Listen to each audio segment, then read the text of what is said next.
Cerebral policy ఎవరిలో వస్తుంది, ఎందుకు వస్తుంది?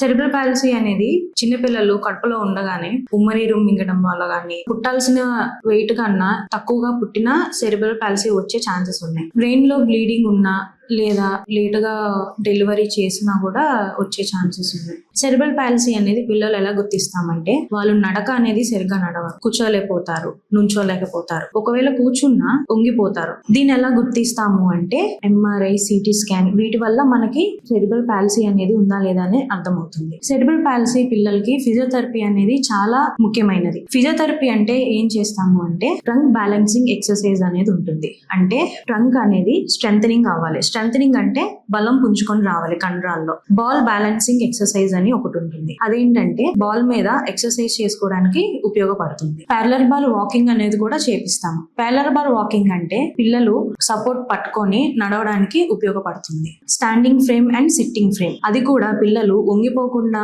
ఉండడానికి ఉపయోగపడుతుంది. స్ట్రెచింగ్ ఎక్సర్సైజ్ అని అంటాం. స్ట్రెచింగ్ ఎక్సర్సైజ్ అంటే మజిల్ అనేది అంటే కండరం అనేది టైట్ గా ఉండడం వల్ల స్ట్రెచింగ్ ఇస్తే అది ఫ్రీ అవుతుంది. హీట్ థెరపీ అనేది కూడా ఇస్తాము. హీట్ థెరపీ ఇవ్వడం వల్ల కండరాలు అనేవి రిలాక్స్ అయిపోయి ఎక్కువ బిగుసుతనం అనేది ఉండదు. ఎలక్ట్రికల్ స్టిమ్యులేషన్ కూడా ఇస్తాము. ఎలక్ట్రికల్ స్టిమ్యులేషన్ ఇవ్వడం వల్ల మజిల్ కి స్టిమ్యులేట్ అవడం వల్ల మూమెంట్ అనేది వచ్చే ఛాన్స్ ఉంది.